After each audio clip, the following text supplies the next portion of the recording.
Hi everyone, welcome back to my channel. ಎಲ್ಲರೂ ಹೇಗಿದ್ದೀರಾ? ತುಂಬ ಸಮಯದ ಮೇಲೆ ನಾನು ಕುಕ್ ಲೈಕ್ ಸುಜಾಗೆ ವಾಪಸ್ ಬಂದೆ. ಹಲವಾರು ತಿಂಗಳಾಯಿತು, ಯಾವುದೇ ರೆಸಿಪೀಸೇ ಹಾಕಿಲ್ಲ. ಕಾರಣಗಳು ತುಂಬ ಇವೆ, ನೆಕ್ಸ್ಟ್ ಯಾವಾಗಾದ್ರು ಆದರೆ ಹೇಳ್ತೇನೆ. ಆದರೆ ಇವತ್ತು ನಾನು ಮಾಡಿ ತೋರಿಸ್ತಾ ಇರೋ ರೆಸಿಪಿ ಎಲ್ರಿಗೂ ಇಷ್ಟ ಆಗಿರುವಂಥದ್ದು ವೆಜಿಟೇಬಲ್ ಪುಲಾವ್. ವೆಜಿಟೇಬಲ್ ಪುಲಾವ್ ಎಲ್ರಿಗೂ ಗೊತ್ತೇ ಇದೆ, ಆದರೆ ತುಂಬ ಕಮ್ಮಿ ವೆಜಿಟೇಬಲಿಂದ, ಕಮ್ಮಿ ಇಂಗ್ರೀಡಿಯೆಂಟ್ಸಿಂದ, ಯಾವುದೇ ಮಸಾಲೆ ಇಲ್ಲದೆ ಸಖತ್ತಾಗಿ ಟೇಸ್ಟಿಯಾಗಿ ಪುಲಾವ್ ಹೇಗೆ ಮಾಡೋದಂತ ನಿಮಗೆ ತೋರಿಸ್ತೇನೆ. ಯಾಕೆ ಅಂದರೆ ನಿಮಗೇನಾದರೂ ಗೆಸ್ಟ್ ಬಂದರೆ ದಿಢೀರಂತ ರಪ್ಪ ವೆಜಿಟೇಬಲ್ ಪುಲಾವ್ ಮಾಡಬೇಕಂದ್ರೆ ಆರಾಮಾಗಿ ಇದನ್ನು ಮಾಡಿಕೊಂಡು ತಿನ್ನಿಸ್ಬೋದು. ಅಥವಾ ಮಕ್ಕಳಿಗೆ ಆಸೆ ಆದರೆ ಅಥವಾ ನಿಮಗೇ ಬೇಗ ಬೇಗ ವೆಜಿಟೇಬಲ್ ಪುಲಾವ್ ಏನಾದ್ರು ಮಾಡ್ಕೊಂಡು ತಿನ್ನೋಣ ಅಂತ 10 ನಿಮಿಷ ಸಾಕು. 10 ನಿಮಿಷದಲ್ಲಿ ಫಟಾಫಟ್ಟಾಗಿ ರೆಡಿ ಆಗುವಂಥದ್ದು. ನಾವು ಮೊದಲಿಂದನೂ ಹಾಗೇ ಅಲ್ವಾ, ತುಂಬ ಕಡಿಮೆ ಇಂಗ್ರೀಡಿಯೆಂಟ್ಸಿಂದ ಮನೆಯಲ್ಲೇ ಸಿಗುವ ಪದಾರ್ಥದಿಂದ ಬೇಗ ಬೇಗ ಮಾಡೋ ರೆಸಿಪಿ ತೋರಿಸ್ತಿದ್ದೆ. ಹಾಗೆ ನೀವೆಲ್ಲ ಇಷ್ಟಪಡ್ತಿದ್ರಿ. ಈ ಕೆಲವು ಕಾರಣಗಳಿಂದ ಸ್ಟಾಪ್ ಮಾಡಿದೆ. ನೋಡೋಣ ಈಗ ಹೇಗೆ ಸಪೋರ್ಟ್ ಮಾಡ್ತೀರಾ ನನ್ನ ಅಂತ. ಸದ್ಯಕ್ಕೆ ರೆಸಿಪಿ ನೋಡ್ಕೊಂಡು ಬರೋಣ.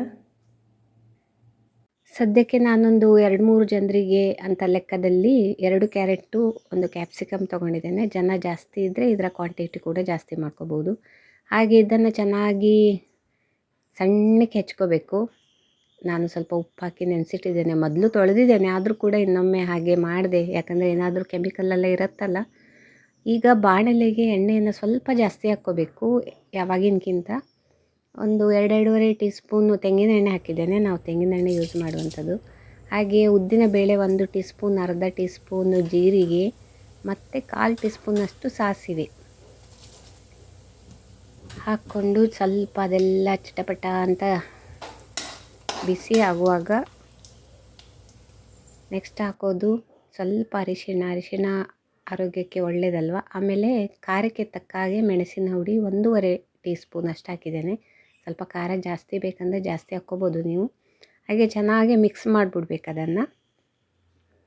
ಈಗ ನಾನು ಹೆಚ್ಚಿಟ್ಟ ಈ ವೆಜಿಟೇಬಲ್ಸ್ ಏನಿದೆ, ಕ್ಯಾರೆಟು ಮತ್ತು ಕ್ಯಾಪ್ಸಿಕಮ್ ಅವುಗಳನ್ನು ಅದನ್ನು ಹಾಕಿ ಸಣ್ಣ ಉರಿಯಲ್ಲಿ ಚೆನ್ನಾಗಿ ಫ್ರೈ ಮಾಡಬೇಕು. ಇದೇ ಇರೋದು ಇದರಲ್ಲಿ. ಈಗ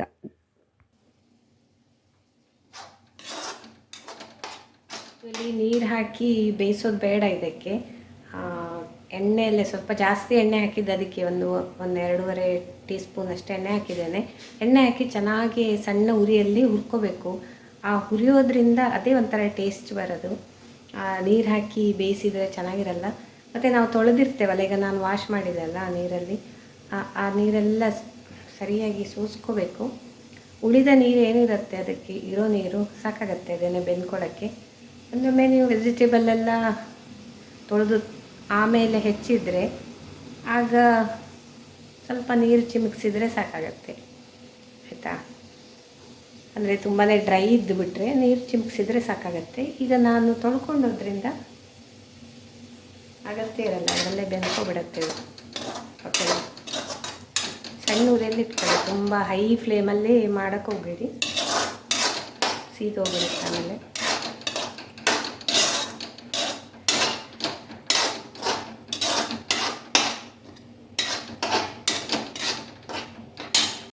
ಇಲ್ಲಿ ನನ್ನ ಮಗಳಿಗೆ ಮಧ್ಯಾಹ್ನ ಊಟಕ್ಕೆ ಇದನ್ನೇ ಕೊಡೋದು.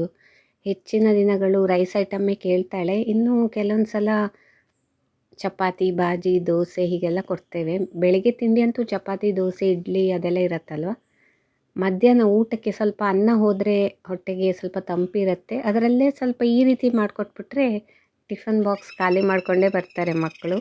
ತುಂಬಾ ಟೇಸ್ಟಿ ಆಗುತ್ತೆ ಮತ್ತು ಬೇಗ ರೆಡಿ ಮಾಡ್ಬೋದು. ನೋಡಿ, ಟಿಫನ್ ಬಾಕ್ಸಿಗೆ ಹೇಳುವಾಗ ಬೆಳಿಗ್ಗೆ ಬೇಗ ಹೊರಡಬೇಕಲ್ವ ಮಕ್ಕಳು, ಹಾಗೆ ಬೇಗ ಈ ಥರ ಮಾಡಿಬಿಟ್ರೆ ಬೇಗ ರೆಡಿ ಆಗುತ್ತೆ. ಇಲ್ಲದ್ರೆ ಹಾಗೇ ಪುಲಾವ್ ಮಾಡೋಕ್ಕೋದ್ರೆ ತುಂಬ ಲಾಂಗ್ ಪ್ರೊಸೀಜರ್ ಆಗುತ್ತೆ ಅಲ್ವಾ.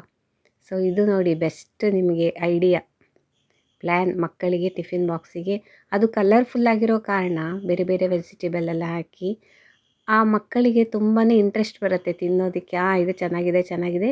ಪ್ರತಿದಿನ ಬೇರೆ ಬೇರೆ ವೆಜಿಟೇಬಲ್ ಹಾಕಿ ಹೀಗೆ ಮಾಡಿಕೊಡ್ಬೋದು ನೀವು. ಈಗ ಆಯಿತು, ಸುಮಾರು ಫ್ರೈ ಆಯಿತು. ಈಗ ಸ್ವಲ್ಪ ಸಿಹಿಗೆ ಅಂತ ಜೋನಿ ಬೆಲ್ಲ ಹಾಕ್ತಾಯಿದ್ದೇನೆ. ಸಕ್ಕರೆ ಕೂಡ ಹಾಕ್ಬೋದು, ಬೆಲ್ಲ ಒಳ್ಳೆಯದಲ್ವ, ಹಾಗಾಗಿ ಅದನ್ನೇ ಹಾಕ್ತಿದ್ದೇನೆ. ಇನ್ನು ಇದು ಆಪ್ಷನ್ನಲ್ಲಿ, ನಿಮಗೆ ಬೇಡ ಅಂತ ಅನಿಸಿದರೆ ಸ್ಕಿಪ್ ಮಾಡ್ಬೋದು. ಈಗ ಇನ್ನೊಮ್ಮೆ ಚೆನ್ನಾಗಿ ಮಿಕ್ಸ್ ಮಾಡಿ ಫ್ರೈ ಮಾಡಿದರೆ ನೋಡಿ ಚೆನ್ನಾಗಿ ಇದು ಬೆಂದ್ಕೊಬಿಟ್ಟಿದೆ ನೀರು ಹಾಕದೇನೆ. ಈಗ ಬೇಕೇ ಬೇಕಾದ ಇಂಗ್ರೀಡಿಯೆಂಟ್ ಉಪ್ಪು ಹಾಕದಿದ್ದರೆ ಅಡುಗೆ ಎಷ್ಟು ಚೆಂದ ಮಾಡಿದರೂ ಅಷ್ಟೇ. ಹಾಗೆ ಸ್ವಲ್ಪ ಉಪ್ಪು ಹಾಕ್ತಾ ಇದ್ದೇನೆ ರುಚಿಗೆ ತಕ್ಕಷ್ಟು. ಕಲ್ಲುಪ್ಪು ಹಾಕಿರೋದ್ರಿಂದ ಒಂದು 2 ನಿಮಿಷ ಹೀಗೆ ಮಗುಚಿದೆ ನಾನು.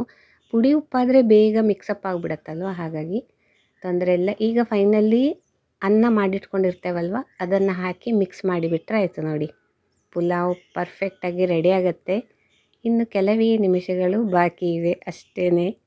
ಹಾಗೆ ಚೆನ್ನಾಗಿ ಮಿಕ್ಸ್ ಮಾಡ್ತೇನೆ ನೋಡಿ. ಈಗ ಕಲರ್ಫುಲ್ಲಾಗಿ ಹೇಗೆ ಕಾಣಿಸುತ್ತೆ ಅಂತ.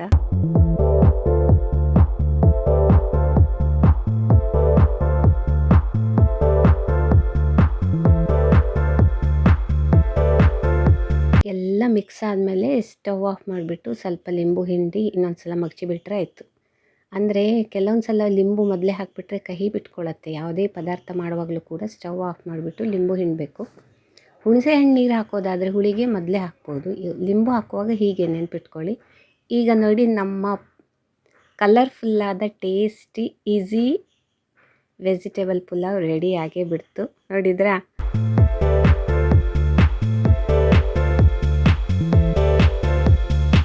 ಸೊ ಫೈನಲಿ ರೆಡಿ ಆಯಿತು ಕ್ಯಾರೆಟ್ ಮತ್ತು ಕ್ಯಾಪ್ಸಿಕಮ್ ಪುಲಾವ್. ತುಂಬ ಟೇಸ್ಟಿಯಾಗಿರುತ್ತೆ. ಸೊ ಟೇಸ್ಟ್ ನೋಡೋಣ.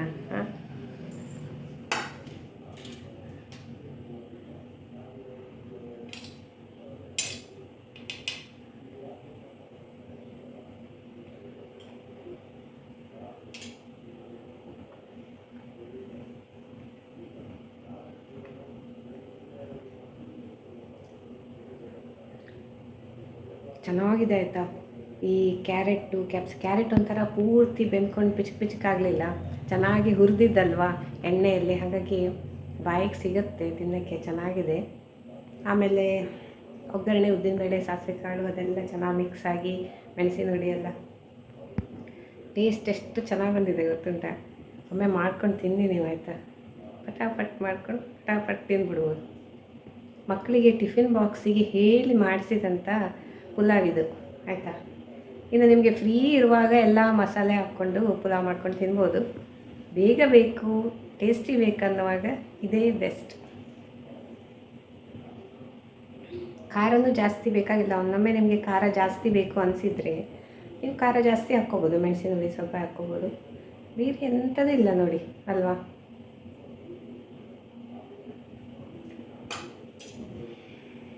ಎಸ್, ಇಲ್ಲಿಗೆ ನನ್ನ ರೆಸಿಪಿ ಕಾರ್ಯಕ್ರಮ ಮುಗೀತು. ಇಷ್ಟ ಆದರೆ ಒಂದು ಲೈಕ್ ಕೊಟ್ಬಿಡಿ, ಎಲ್ರಿಗೂ ಶೇರ್ ಮಾಡಿ. ಯಾರಿಗೆಲ್ಲ ಫಟಾಫಟ್ ರೆಸಿಪಿ ಬೇಕಂದರೆ ನನ್ನ ಚಾನಲನ್ನು ಸಬ್ಸ್ಕ್ರೈಬ್ ಮಾಡಿ. ಇನ್ನೊಂದು ಬೆಸ್ಟ್ ರೆಸಿಪಿಯೊಂದಿಗೆ ಪುನಃ ಸಿಗ್ತೇನೆ. ಅಲ್ಲಿವರೆಗೆ ಬಾಯ್.